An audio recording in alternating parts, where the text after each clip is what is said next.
সুপ্রিয় দর্শক, আসসালামু আলাইকুম। দেশে এবং দেশের বাহিরে এই মুহূর্তে যেখান থেকে আমাদের ইউটিউব চ্যানেলটি দেখছেন, আপনাদের সকলকে প্রীতি ও আন্তরিক শুভেচ্ছা জানিয়ে শুরু করছি আমাদের নিয়মিত অনুষ্ঠান জীবনের গল্প।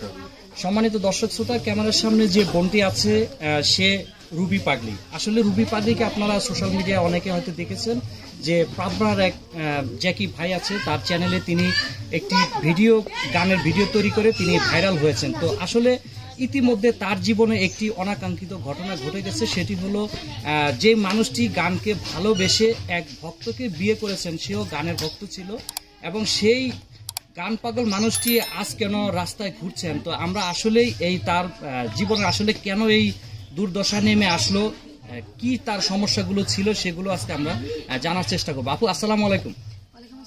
আপু, কেমন আছেন? তো আপু, আসলে আমরা শুরুতে একটু আপনার পরিচয়টা জানি, প্রথমে একটু পরিচয় জানি। আপনার আসলে নাম কি? আমার নাম রুবিন আফরোজ, ডাক নাম রুবি। আপনাকে মানুষ কি নামে চিনে? রুবি পাগলি নামে চিনে বর্তমানে। আচ্ছা, তো আসলে এই যে আপনি রুবি পাগলি নামে আপনাকে মানুষ চিনে, এই উপাধিটা কিভাবে আপনি পেলেন? এই উপাধিটা মূলত আমি মানসিকভাবে একজন পাগল ছিলাম। জি। আমার ফ্যামিলিটা ছিল, আমার আম্মু আমার আব্বু হাজি মানুষ ছিল। তো তাদের ঘরে জন্ম নিয়ে আমি একটু বাউল সুর যখন শুনতাম আমি ঘর থেকে বের হয়ে যেতাম রাতে দিনে। তো এরকম করে একটা সময় আমার বাবা মা আমার পায়ে শিকলও বেঁধে রাখছিল।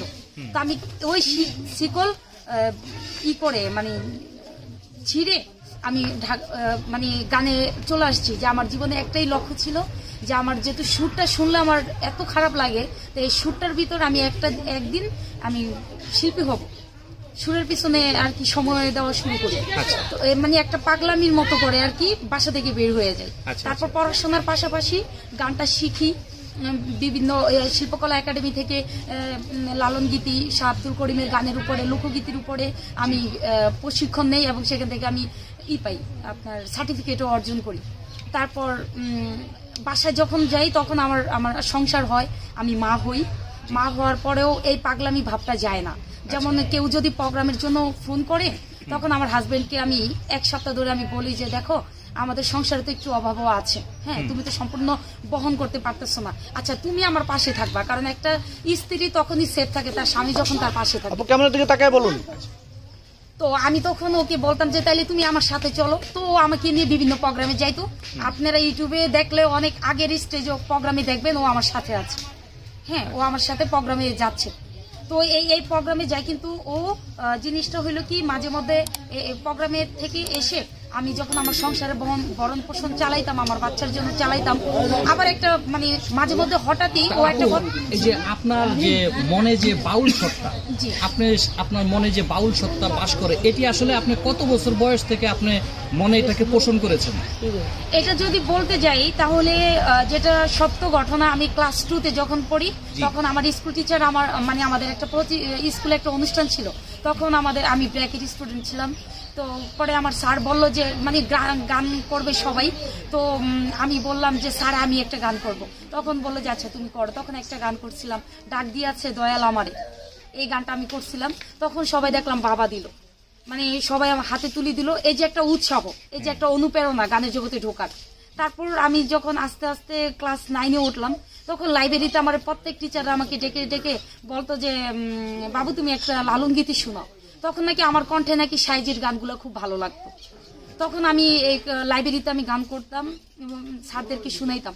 তারপর যখন আমি যে আমার এই একটা ঝড় আসে, আমার বিয়ে হয়, বাচ্চা কাচ্চা হয়, তখন এই যে আমি একজন উস্তাদ ধরি। উস্তাদ ধরার পরে উস্তাদের মাধ্যমে কিছু স্টেজে যাই, সেখান থেকে ভালো মানুষের ভালোবাসা পাই। ভালোবাসা পাওয়ার পরে যে আজকে আমি রুবি সরকার এবং রুবি পাগলি। আচ্ছা, তো একটা বিষয় আপনার কাছে জানতে চাই, আপনার পরিবার, আপনি প্রথমে বলেছেন যে আপনার পরিবার আপনার বাবা হাজি মানুষ বা তারা এটা পছন্দ করতো না। তো তার ভিতর থেকেও আপনি যে ছোট বয়স থেকে আপনি এটা কিভাবে আসলে নিজেকে রপ্ত করলেন বা নিজে এটা পরিবার থেকে সাহস কোথায় পেলেন যে আমি আসলে পরিবার থেকে আলাদা একটা জগতে চলে যাই? আমি তো এলে বলি, আমি যতটুকু ভাবি, একটা যদি 1 বছরের বাচ্চা হয় তার সামনে যদি আপনি একটা আগুনের কাঠি দেন, সে কিন্তু সেটা মুখে নিয়ে নিবে। কেন নিবে? কারণ সে জানে না এটা আগুন কি পানি, এটা খেলে কি ক্ষতি হবে নাকি ভালো হবে। তেমনি আমি একটা বাচ্চা ছিলাম, একটা নির্বুধ ছিলাম, একটা সরল মানুষ ছিলাম। ওই সরল মানুষ হিসেবে গানের জগৎটাকে, ঢাকার শহরটাকে, গানের শহর ঢাকা শহর একটা আগুন, এটা একটা পরীক্ষা। ওই পরীক্ষার মুখোমুখি আমি হয়েছি। আমি না জেনে না বুঝে এই জগতে পাড়া দিছি। পাড়া দেওয়ার পরে আমি বুঝতে পারছি এর ভিতরে কতটুকু জ্বালা আছে, কতটুকু লাঞ্ছনা আছে, কতটুকু ত্যাগ আছে। তখন আমি শিশু ছিলাম। তো আপনার এই যে আপনি বললেন যে আপনার স্বামীর সাথে বর্তমানে যে দ্বন্দ্বটা চলে, আসলে কি আপনি যখন আপনি পুরোপুরি পরিচিত পেলেন যে আপনি রুবি পাগলি হিসাবে যখন এটাই কি মূল কারণ কিনা, নাকি সংসারের অন্য কোনো দ্বন্দ্ব আছে? সংসারের অন্য দ্বন্দ্ব, আমি রুবি পাগলি এটা কিন্তু ও সাপোর্ট না করলে এটা কখনোই পসিবল ছিল না। কারণ আপনি দেখছেন হয়তো জ্যাকিবের চ্যানেলে যতগুলা মানে রেকর্ডিং ছাড়া যতগুলো আপনার পর্ব নেওয়া হয়েছে, প্রত্যেকটা পর্বের মধ্যে কিন্তু আমার হাজবেন্ড ছিল। এবং পাবনাতে গিয়ে আমি বেশ প্রায় 50টি গানের মতো আমি করেছি, সেখানে আমার হাজবেন্ড ছিল। কিন্তু মূল বিষয়টা হচ্ছে ইদানিং ওর সঙ্গ দোষে, ওর বন্ধু বান্ধবের পাল্লায় পড়ে ও একটু অন্যদিকে চলে গেছে। সেটা আমি যদি আমার স্বামীকে ছোট করা মানে অনেক কিছু, তারপর আমার বাধ্যতামূলক বলতে হয় সে একটু নেশার জগতে চলে গেছে। যার কারণে ও যদি আমাকে বাসা থেকে বের করে না দেয়, আমার সাথে একটা ক্রাইসিস সৃষ্টি না করে, তাইলে তো ও ফ্রিডমটা পাইতেছে না, ও ওর মনের চাহিদাটা মিটাইতে পারতেছে না। এটাই মূলত ওর সাথে আমার দ্বন্দ্ব, আর কিছু না। ও আজ পর্যন্ত আমাকে কখনো মারধর করে নাই। আমি যদি বলছি যে ওর কাছে টাকা নাই, আমি যদি বলছি যে আমার এই একটা ফাস্ট ফুড খাইতে মন চায়, ওইটা ও আমাকে খাওয়াইতো। আপনাদের যে সংসার জীবন শুরু হলো সেটা কি পারিবারিক ভাবে নাকি লাভ ম্যারেজ? এটা লাভ ম্যারেজ। লাভ ম্যারেজ না? এটা কি আপনি মানে ঢাকায় আসার পর? হ্যাঁ, ঢাকায় আসার পর। আচ্ছা, তো এখন যে সংসারে আসলে আপনি যে অভিযোগটা করেছেন যে আপনার স্বামীর সাথে, আরেকটা কথাও আমি বলে নিই, আমি যেহেতু ওর বাড়িতে আছি, ওর পরিবার নিয়ে আছি, একটা মেয়ে তখনই স্বামীর বাড়িতে টিকে থাকে। স্বামী যদি খারাপ হয়, ফ্যামিলি যখন তাকে সাপোর্ট দেয়, তখন ওই মেয়েটা ওইখানে টিকে থাকতে পারে। কারণ যে দেখেছে আচ্ছা আমার আজকে আমার স্বামী ভালো না, আমার শাশুড়ি তো আমাকে আদর করতেছে, আমার শ্বশুর তো আমার বরণ পোষণ দিতেছে, এই জিনিসটাও আমার ভাগ্যে জুটে নেয়। বরংস যদি আমি একটু বাথরুমটাও ব্যবহার করি, সেখানেও আমাকে ডাকপিট শুরু করে দেয়, সেখানেও আমার যন্ত্রণা। তাহলে আমি কি নিয়ে বাঁচবো? আমার দুনিয়ার মধ্যে মানে একটা মানুষ তো একটা কিছু নিয়ে কচুরি পানা যেটা, সেটা যেমন নদীতে ভাসে, আমারও এই কোয়ালিটি হয়েছে। আজকে শ্বশুর শাশুড়ি ভালো না, স্বামী ভালো, তাইলে কিন্তু জীবনটাকে মেনে নেওয়া যায় হাজার কষ্টের মাধ্যমে। তা পাইলাম না শ্বশুর শাশুড়ি, পাইলাম না স্বামী, পাইলাম না আইনের সহযোগিতা, তাহলে আমি কোথায় যাবো বলো?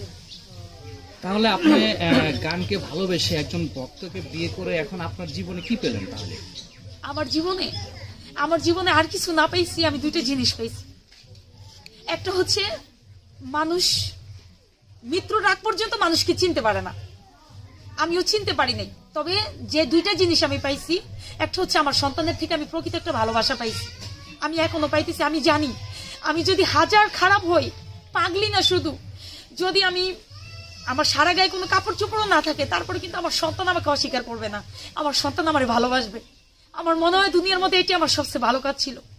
আর আমার এক খারাপ কাজ যেটা, যে আমি মানুষকে না চিনা না বুঝা বিশ্বাস করে ভালোবাসা বিনিময়ে ঠক পাইলাম, মানে নিজের কিছুই পাইলাম না, জিরো পাইলাম আর কি। একদিকে আমি সুখী, একদিকে আমি দুঃখী। এই যে আপনি আপনার নিজের জন্মদাতা বাবা মা তাদেরকে ছেড়ে আপনি একটা আলাদা একটা জগতে যে গানের প্রতি নিজের আকৃষ্ট এবং নিজের অনুভূতি প্রকাশ করতে গিয়ে নিজে যে বাবা মা থেকে আলাদা হয়েছেন, এই কষ্টটা আপনাকে কেমন করে আপনি এই কষ্টটা সামাল দিচ্ছেন? এই কষ্টটা আমি তখনই সামাল দিতে পারতেছি যখন মেয়ে ছিলাম, তখন আবেগ ছিল। যখন আস্তে আস্তে দিনে দিনে বড় হলাম, বিভিন্ন জায়গায় গেলাম, মানুষের ব্যবহার দেখলাম, যে মানুষ টাকার জন্য কি না করতে পারে, স্বার্থের জন্য কি না করতে পারে, তখন চিন্তা করে দেখলাম আসলে দুনিয়ার মধ্যে বাবা মার কাছেই একটা সন্তান সেফ থাকে, ভালো থাকে, হাজার দোষী হইল। তো আমি এখন যেহেতু মা হয়েছি, এখন আমি বুঝি আমার সন্তানকে আমি শাসন করি ভালোর জন্য। তা আমার বাবা মাও তখন আমাকে ভালোর জন্যই শাসন করছিল, আজকে মা হয়ে বুঝতে পারতেছি। তো এখন তো আর সেদিনটা কখনোই ফিরে আসবে না। সামনের যে দিনটা আছে, ভালো মেয়ে হইতে না পারছি, আমি যেন ভালো একজন মা হইতে পারি। এবং দেশে যদি আইন বলে কিছু থাকে, আমার মেয়েকে আমার ভালোবাসার সরলতা নিয়ে আজকে যে আমার মানে কিছু হইলি যে বলে তুমি ঘর থেকে বের হয়ে যাও, হ্যাঁ, বিয়ে মানে তো এইটা না, কাবিন মানে তো এইটা না যে মুখে বললাম আর চলে গেলাম। ওর ফ্যামিলিও তো একটা খবর নিতে পারতো আমার। তো যাক, এটাই আমার কথা। যদি আল্লাহ যদি বিচার না করে, তাহলে কেউ ওর বিচার করতে পারবে না। আপনাদের সংসার জীবন কত বছরের? আমাদের সংসার জীবন অনেক বছর। আচ্ছা, তা আপনি আসলে আপনি একটা জিনিস এড়াই গেছেন, সেটা হলো আপনার জন্মস্থান কোথায়, এটা আপনি বলেন। আমার জন্মস্থান কুমিল্লা। কুমিল্লা। আচ্ছা, আপনি বিয়ে করেছেন কি ঢাকাতে? হ্যাঁ, নারায়ণগঞ্জ। নারায়ণগঞ্জ। তো সম্মানিত দর্শক শ্রোতা, আসলে আমাদের ক্যামেরার সামনে আপনারা হয়তো পরিচিত মুখ রুবি পাগলি। আসলে তার জীবনে সে ছোটবেলা থেকে গান প্রেমী ছিলেন, গানকে ভালোবেসে বাবা মায়ের মায়া ত্যাগ করে সে পাড়ি দিয়েছেন ঢাকায়। ঢাকাতে এসে তার জীবনটা সে হয়তো তার নিজের যে পছন্দ সেই অনুযায়ী সাজাতে চেষ্টা করেছিলেন। সেই সূত্র ধরে তিনি যেই উপাধিটি পেয়েছেন রুবি পাগলি। আসলে পাবনার একটি চ্যানেল আছে জ্যাকি ভাই নামে পরিচালিত চ্যানেলটি, সেখানে তিনি বেশ কিছু গানের মাধ্যমে রুবি পাগলি হিসাবে পরিচিতি পেয়েছিলেন। তো আসলে এটি তার সংসারে হয়তো জানি না কোনো এই যেই লক্ষ্যটি তিনি বলেছেন যে তার স্বপ্ন ছিল সে অনেক দূর এগোবেন, কিন্তু মাঝপথে তার জীবনটা কেন থেমে গেল, তার স্বামী কর্তৃক তিনি কেন এই আজকে লাঞ্ছনার শিকার হচ্ছেন, আসলে এর পিছনের কারণটি হয়তো তিনি ভালো জানেন বা তার স্বামী ভালো জানেন। আমরা যতটুকু পেরেছি আপনাদেরকে জানানোর চেষ্টা করেছি। আরেকটা কথা হচ্ছে ভাই, আমি ওকে লক্ষ লক্ষ টাকা দিয়ে হেল্প করার পরে আজকে এমন একটা সময় যে আমার বাচ্চার একটা পেপার কেনার মতো সমর্থ আমার কাছে নেই, তাইলে পরিস্থিতি আজকে কোথায় নিয়ে আমাকে দাঁড় করায়। আচ্ছা আপু, যে মানুষটিকে আপনি ভালোবেসে বিয়ে করেছিলেন, তো তার আসলে রূপ পরিবর্তনের কারণটা কি? এটা একটাই, ওই যে বললাম না যে মানুষের নেশা থাকে, তিনটা নেশা। হ্যাঁ, একটা হচ্ছে সম্পদের নেশা, একটা হচ্ছে নারীর নেশা, আর একটা হচ্ছে চোখের নেশা। যেমন চোখের নেশা কোনটা? কারণ আমি যদি আপনার মদ খাই সেটাতে আমার পেট ভরবে না, তাহলে সেটা কি হলো? আমার চোখের নেশা।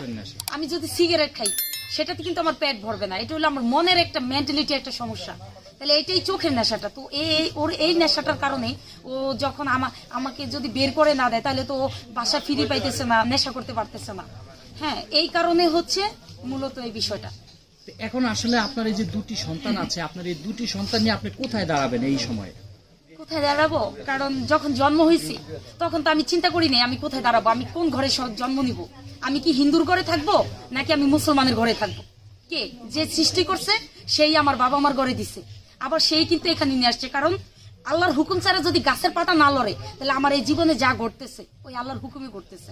সুতরাং সেই ভালো বুঝবে, তার বিচারের উপর আর কোনো বিচার হয় না। না, এখানে আসলে একটা যুক্তি দেওয়াই যায় যে আল্লাহ সুবহানাহু ওয়া তাআলা তো বলেছেন যে মানুষ চেষ্টা করলে তার ভাগ্য পরিবর্তন করতে পারে। এই যে চেষ্টার জন্যই তো দেশবাসীর কাছে আমি ওর বিচার চাইতেছি, ন্যায্য বিচার, চেষ্টার জন্য।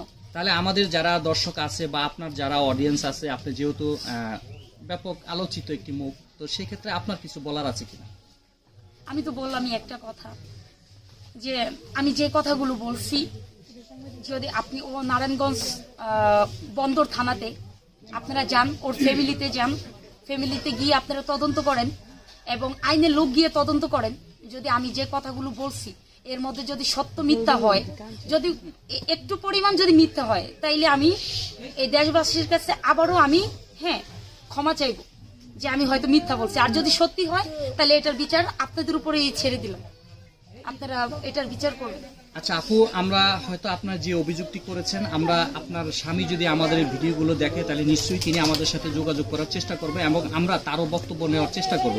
তো আপনি এখন এই মুহূর্তে আপনাদের সাথে যোগাযোগ করবে না, আপনারাই তার কাছে যোগাযোগ করতে হবে। কারণ চোর কখনো থানায় আসে না, থানার মানে আইনের লোক চোরের কাছে যাবে।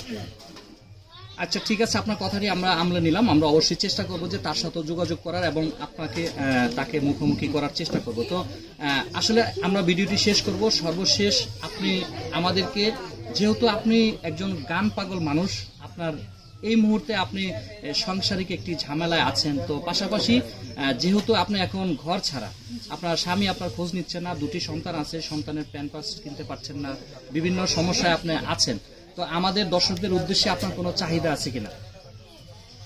চাহিদা যদি বলি, আসলে বলে না যে পেটে ক্ষুধা রেখে মুখে শরম রাখলে কখনই হয় না।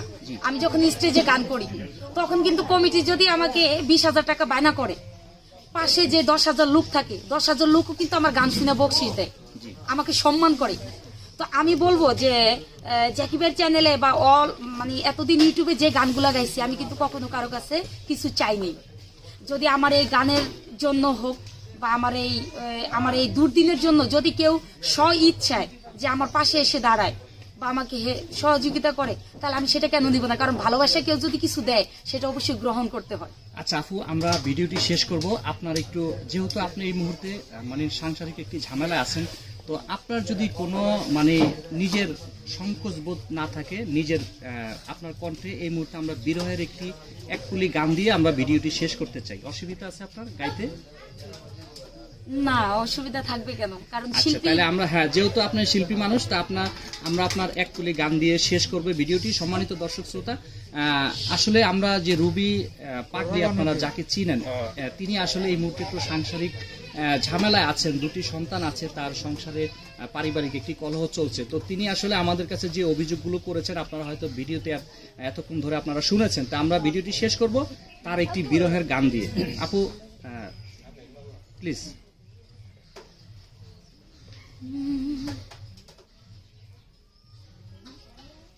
ওরে ষোলয়ানা মনে সপিলাম, তবু দুঃখ দাও ওরে বন্ধু, তবু দুঃখ দাও। তুমি আমার দেওয়া গাথা মালা কার গলায় পরাও রে বন্ধু, যত খুশি ব্যথা দিয়ে যা,